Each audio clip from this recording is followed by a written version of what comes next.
और आइए अब बात आज सुप्रीम कोर्ट में हुई महत्वपूर्ण मामलों की सुनवाई की। प्लेसेस ऑफ वर्शिप एक्ट 1991 मामले में एआईएमआईएम चीफ असदुद्दीन ओवैसी की याचिका को सुप्रीम कोर्ट ने अन्य याचिका के साथ जोड़ लिया है। कोर्ट ओवैसी की याचिका पर बाकी याचिकाओं के साथ 17 फरवरी को सुनवाई करेगा। ओवैसी ने अपनी याचिका में प्लेसेस ऑफ वर्शिप एक्ट 1991 को सख्ती से लागू करने की मांग की थी। दरअसल प्लेसेस ऑफ वर्शिप एक्ट किसी स्थान के धार्मिक चरित्र को 15 अगस्त 1947 को अस्तित्व में बनाए रखने के लिए कहता है। ओवैसी ने 17 दिसंबर 2024 को याचिका दायर की थी। वहीं दूसरा मामला आमरण अनशन पर रहे किसान नेता जगजीत सिंह डल्लेवाल को लेकर पंजाब सरकार के रवैये पर सुप्रीम कोर्ट ने सवाल खड़ा किया है। कोर्ट ने कहा है कि पंजाब सरकार का रवैया इस मामले में गतिरोध सुलझाने वाला नहीं दिख रहा है। पंजाब सरकार के अधिकारियों की ओर से मीडिया में इस तरह के बयान दिए जा रहे हैं मानो कोर्ट डल्लेवाल का अनशन तोड़वाना चाहता है। हम पहले भी साफ कर चुके हैं, कोर्ट ने कहा कि हमें डल्लेवाल के अनशन पर आपत्ति नहीं है। कोर्ट की चिंता उन्हें मेडिकल सहायता उपलब्ध कराने को लेकर है।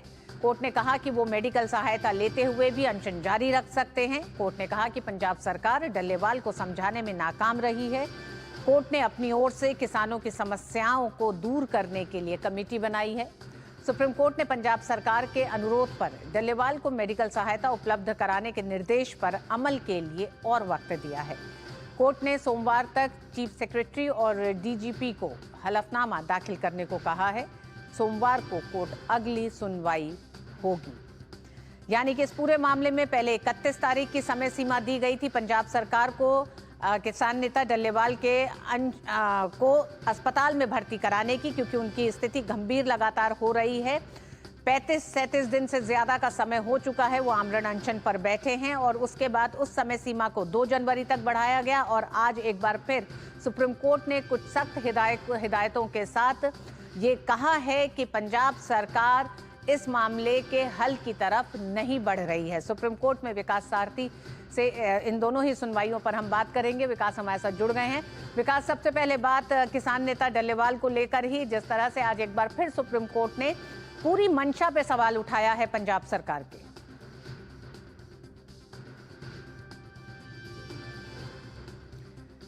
विकास हमारे साथ जुड़े हैं सुप्रीम कोर्ट से इन 2 बड़ी सुनवाइयों के मामले में। विकास, अगर आपको मेरी आवाज मिल रही है तो सबसे पहले किसान नेता डल्लेवाल को लेकर सुप्रीम कोर्ट ने पंजाब सरकार पर कई एक तरह से बड़े सवाल खड़े किए हैं। बिल्कुल, ये पहला मौका नहीं है जब पंजाब सरकार की कोशिशों पर सुप्रीम कोर्ट ने सवाल खड़ा किया है। इससे पहले भी कोर्ट ने ये कहा था कि ऐसा लगता है कि पंजाब सरकार हाफ हार्टेड कोशिशें कर रही है, क्योंकि राज्य सरकार का ये कहना था कि केंद्र को भी इसमें शामिल किया जाए और वो किसानों से बात करें। कोर्ट ने उस वक्त इस तरह का कोई भी निर्देश देने से इनकार कर दिया था और ये कहा था कि इस परिस्थिति में पहुंचने के पीछे पंजाब सरकार की भी अहम भूमिका है। आखिर जब इतने लोग वहां जुट रहे थे तो उस वक्त पंजाब सरकार क्या कर रही थी, क्योंकि स्टेट का ये कहना है कि अगर वो जबरदस्ती वहां से डल्लेवाल को हटाने की कोशिश करते हैं तो वहां पे किसान भड़क सकते हैं और कानून व्यवस्था की स्थिति खराब हो सकती है।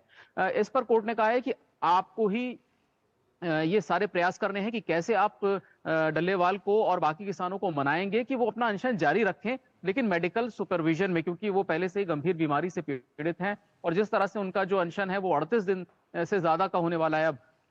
ऐसे में उनकी स्थिति को देखते हुए, उनकी उम्र को, उनकी स्वास्थ्य को देखते हुए ये जरूरी है कि ये सारी चीजें मेडिकल सुपरविजन में हो। तो पंजाब सरकार एक बार फिर ये चाहती है कि उनको कुछ और वक्त दिया जाए। ये दूसरी बार उनको एक सुप्रीम कोर्ट ने समय दिया है। इससे पहले 2 दिन की मोहलत मांगी थी, वो भी कोर्ट ने दी थी और इस बार कोर्ट ने कहा है कि आप सोमवार तक पूरी कोशिश कीजिए कि वहां पर आप कैसे इन हालातों से निपटेंगे। निपटने की जिम्मेदारी पंजाब सरकार की है। तो पेचीदा स्थिति है राज्य सरकार के लिए, क्योंकि एक तरफ किसान ये लगातार कह रहे हैं कि वो डल्लेवाल को वहां से नहीं जाने देंगे और डल्लेवाल खुद भी नहीं जाना चाह रहे हैं वहां से, और दूसरी तरफ कोर्ट ये कह रहा है कि अगर उनकी तबीयत बिगड़ती है या उनको किसी तरह की दिक्कत होती आने वाले दिनों में तो एक बहुत बड़ा संकट पैदा हो जाएगा। किसान नेता के तौर पर उनकी एक अपनी पहचान है। कोर्ट ने दूसरी बात ये भी कही कि हम इसलिए भी डल्लेवाल जो बातें कह रहे हैं या जो अनशन कर रहे हैं उसका हम सम्मान करते हैं, क्योंकि वो एक न्यूट्रल व्यक्ति हैं, वो किसी पॉलिटिकल पार्टी से एफिलिएटेड नहीं है।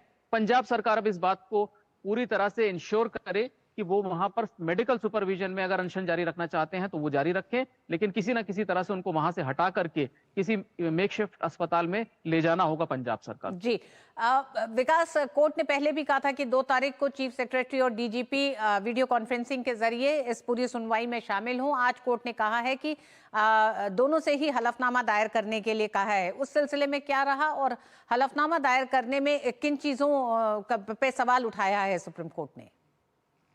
देखिए, राज्य सरकार एक बार और मौका चाहती थी तो उनको ये मौका दे दिया। अब हलफनामे में कोर्ट ये कोर्ट को ये बताने की कोशिश करेंगे चीफ सेक्रेटरी की स्थिति क्यों पेचीदा है। दोनों राज्यों के बॉर्डर पर ये किसान बैठे हैं और पंजाब सरकार एक बार सफाई दे रही थी कि हमारी तरफ से कोई बैरिकेडिंग नहीं की गई है। वो बार जो गेंद है वो हरियाणा के पाले में डाल देते हैं कि बैरिकेडिंग हरियाणा ने की हुई है, इसी के चलते किसान वहां पर जुट गए हैं। तो ये एक इंटर स्टेट दिक्कत बता रही है पंजाब सरकार, लेकिन कोर्ट का सीधा सवाल है कि आपने पहले तो ये यहाँ पर लोगों का जमावड़ा होने क्यों दिया और अब आप कैसे इस गुत्थी को सुलझाएंगे, ये आपकी जिम्मेदारी है।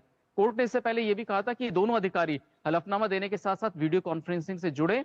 आज भी इनको जुड़ना था, इससे पिछली तारीख पर भी इनको जुड़ना था और अब जब सोमवार को दोबारा सुनवाई होगी तो दोनों अधिकारी हलफनामा तो देंगे ही और जरूरत पड़ती है तो कोर्ट को सीधे सीधे एड्रेस करके स्थिति के बारे में बताएंगे कि क्या कोशिशें उनकी तरफ से की गई हैं।